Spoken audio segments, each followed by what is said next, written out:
this is all TikTok's fault. I feel like a lot of the time you can just say that and people will like understand. Because a lot of the time, you know what, it is TikTok's fault. So I was on bisexual TikTok the other day, which is both a terrible and a beautiful place to be because everyone on there is so much younger and so much hotter than me, which does wonders to my sense of self-worth. However, on bisexual TikTok, and I'm not going to show you any of the TikToks, I don't want to flame anyone or cause drama, but some of the TikToks that I saw, I watched them and I was like, no, actually no. And I'm not saying I'm the arbiter of all things bisexual, even though obviously I should be. However, I feel like a lot of these TikToks did fall into the trap of presenting just like that one kind of homogenized cultural idea of bisexuality. You know what I mean? When people on TikTok say like, oh, all bisexuals have like cuffed jeans and dyed hair. And you know what? In and of itself, that's completely harmless. It's like completely fine. It's funny and oftentimes very accurate. And I think sometimes these tropes can be a good thing in that they offer a sense of comfort and community for a lot of young people. Say you're a young person who's just come out. By seeing these sort of things, by cuffing your jeans and by dyeing your hair, you can signify to other people something that they will recognize as being inherently queer or inherently bisexual, and that can make you feel better in your sexuality knowing that other people recognize that. And I think that's brilliant, and I think that's great, and I think that's an important thing to have. It's like everyone wearing a certain uniform. You recognize instantly what that person is and where they're from. However, sometimes I feel like these tropes of what culturally the idea of being bisexual is can actually be more harm than good. For example, when people say like, oh yeah, I like all women and like one particular fictional character man, or when they say things like, oh yeah, I was dating guys but now I'm dating girls and like I've gone up in the world.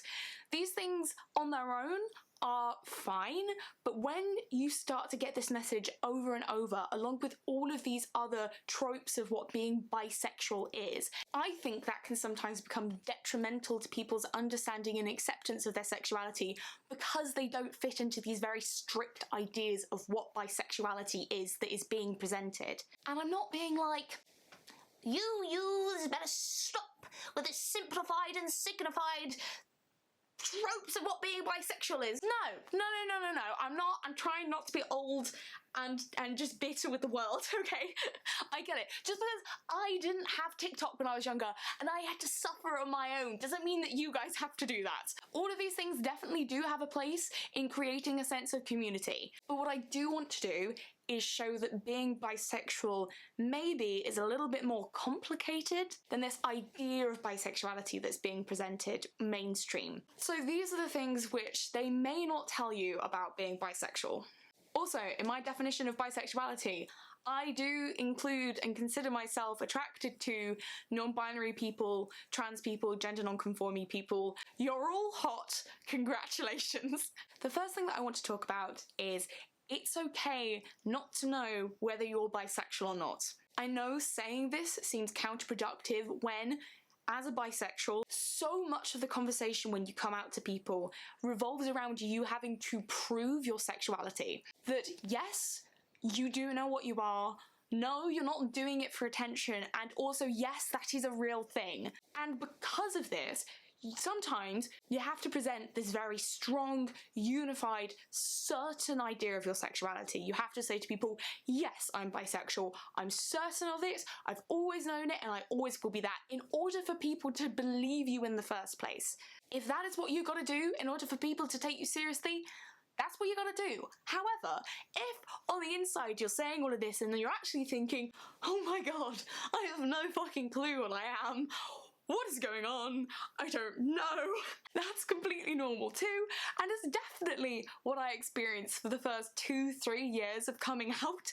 I presented this image of that I was so certain of myself that I knew exactly what I was doing. In reality, I was shitting myself 24/7. The reality is that sexuality, especially sexualities where you are attracted to multiple genders, can be very confusing to unpick that hot mess of emotions that you may be feeling. It is going to take time. I came out when I was 15, and it's only me as a bisexual 22-year-old, nearly 23-year-old woman that I'm finally at a point where I'm like, yes, I understand myself. And you know what? In 10 years' time, I may understand myself in a different way. It's a learning process, it's a learning curve. You're not meant to have all the answers immediately. Number 2, and this is the big one, guys. It's okay to like women, and it's okay to like men. So I'm talking specifically from my perspective as a bisexual woman.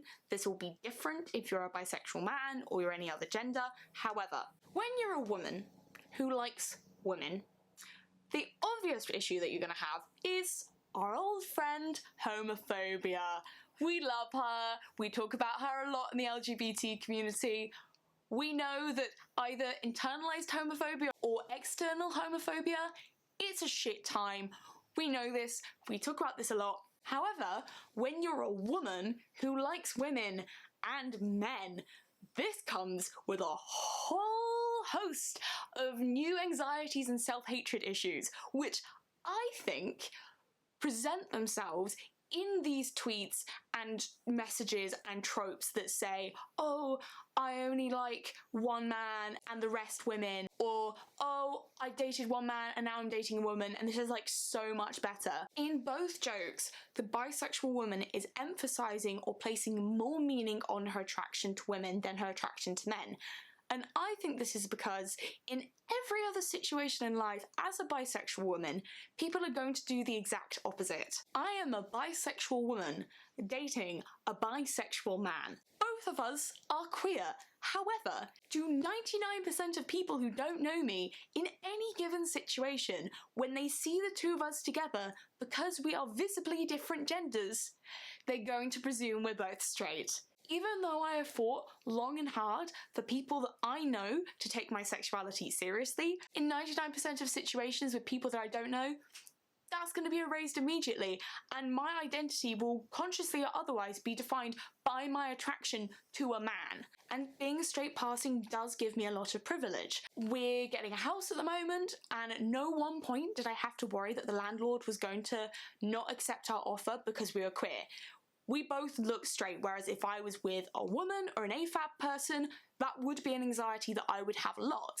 However, some people in the LGBT community would see this privilege and decide that because of it, I don't deserve or I don't need to be in the LGBT community. And even though, yes, it's right that I have experienced less homophobia in my life, of course I have, because I've been with a man for the past few years, A, that doesn't mean I haven't experienced homophobia before, and B, it doesn't mean that I shouldn't be a part of the LGBT community. The LGBT community isn't tied together because of our shared suffering, it's tied together because the fact that we are all queer. So it doesn't matter how much or little I've suffered compared to others, I'm queer, I should be included. However, in both these situations with strangers and within the LGBT community, my sexuality is emphasized on and defined by my attraction to men. So it's no wonder then why we as bisexual women constantly reiterate these jokes about and emphasizing our attraction to women, because in almost all other scenarios, that attraction is just wiped clean. Even though with these jokes, they are ultimately detrimental because, once again, we are denying our attraction to a certain gender in order to conform. We may as well be trying to deny our attraction to women again because of homophobia. You can't win. So what I'm saying is, if you're bisexual, you've got an incredible ability to find multiple people of multiple genders attractive. You don't have to reduce your attraction to a certain gender to fit in with straight people or within the LGBT community. Number 3, it's okay if your attraction to different genders is different. Once again, I'm gonna go back to this homogenized cultural idea of bisexuality that we present, and that is bisexual people are attracted to 50% men and 50% women. Yes, it's an equal attraction, and again, a lot of the time this is so people take our bisexuality seriously and they don't just see it as a stepping stone to a different type of sexuality. Whereas for a lot of the time, for a lot of different bisexual people, this just isn't the case. Number one, there is more than two genders, and you can be attracted to like 30% women, 40% men, 17, that's 30% non-binary and non-gender conforming people. That can vary, and that percentage of attraction or amount of times that you are attracted to that gender can change over time. God knows, mine changes bi-weekly. I would not be able to give you a figure like that, honestly, because it changes so often, and it changes depending on how I'm feeling, who I'm hanging out with, who I've met, who I'm dating. It just changes, and that is completely normal and natural. And I would say it's also completely normal and natural for that attraction between different genders to be different in itself. I may be more sexually attracted to women or more romantically attracted to men, and that may be the case for you. There is lots of different types of attraction: sexual, romantic, physical, emotional. You can experience these types of attraction differently towards different genders. That's not a bad thing. Again, you're still bisexual, and all of them are still just as important as the other. Basically, I'm saying that attraction in general is way more complicated than that 50-50 split idea that is presented. And lastly, I'd like to say it is okay if you do actually fit into all the stereotypes of being bisexual. This one is for me. I feel like this meme basically sums it up. Turns out, I am very slutty. I do enjoy threesomes, and it turns out, yes, I do actually miss the sweet, soft, fey lips of a forest woman when I'm dating a man. I do actually miss the hairy, sweaty legs of a man when I'm dating a woman. No, that still doesn't make me more likely to cheat on you. It just means that I'm horny for everyone. You're welcome to that short segment of intense oversharing. It is not my or your responsibility to be a good role model for bisexuals. What does good even mean? You don't have to prove your worth by conforming to other people's standards of your behaviour. To sum up though, a lot of people are going to tell you a lot of things about what being bisexual, or any sexuality in fact, actually is. And to them I say, you have no checklist to adhere to, no goal you have to reach in order to be taken seriously for your sexuality. You define bisexuality as whatever you want it to be, and you don't have to prove that to other people. Let's have a talk about your bi-affirming moments in the comments. I'd love to hear them. Let's have a big bi-loving down there. That sounded really dodgy. Let's have a big bi-loving down in the comments. I will see you guys soon. Thank you very much for watching. Goodbye. Bye. Get it? 'Cause we're bye. Bye.